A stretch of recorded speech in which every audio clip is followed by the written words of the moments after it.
don't know what the title of this course means, you're not alone, because I don't know what it means either. I can't quite remember how we came up with it, but I'll tell you what I think I had in mind when we were discussing it in the first place. The idea of giving a class on literature seems somewhat preposterous. There being thousands of ways of organizing this course, there is no unified form. There are thousands of works one could read. I was moved to do this because I heard Harold Pinter deliver his Nobel Prize speech, which was a great event.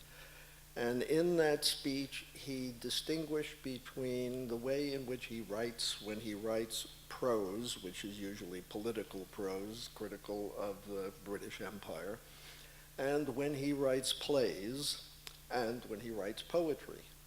And that led me to think that that's a very interesting point to make, since they are obviously very different forms of literature. And the question for me then was, as it was for Pinter, what exactly do I do differently? How do I start a prose essay as against how do I start a play, and how do I write a poem?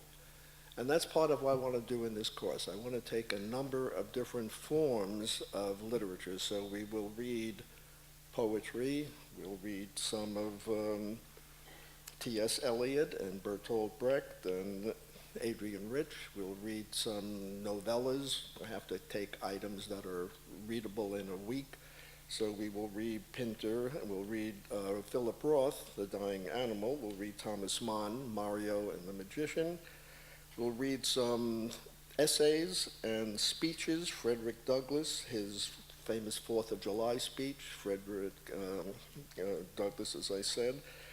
And we will read ultimately, or listen to ultimately, what I can only call a surprise. I can't tell you what that is, but it will be worth your while. Now, speech is multivaried, and literature, it seems to me, occurs when the ordinary speech is inadequate for the purposes of the discourse that's involved. It always drives me crazy when people want to know what a work of literature is about. A work of literature is about what the work of literature is. That's what it's about. If you can paraphrase the work of literature, it's not worth reading. So you cannot paraphrase Hamlet or Oedipus. You can't say simply that somebody was killed at the crossroads. That hardly gives you an account of what went on in the play. So what we want to do in this class, I think, what I'd like to do, is try to begin to answer the question of what kind of distinction is involved in writing a poem that makes it impossible for it to be conveyed in any other form except in the form of the poetry in which it was formed. What does the nature of the poem add to the meaning of the poem, or how does it constitute the meaning of the poem? How is a poem, in other words? How is a speech? A speech is not a short story. Why is a short story different from a novel? So I've picked a number of different items that I think will be interesting, and I hope to see you at the class.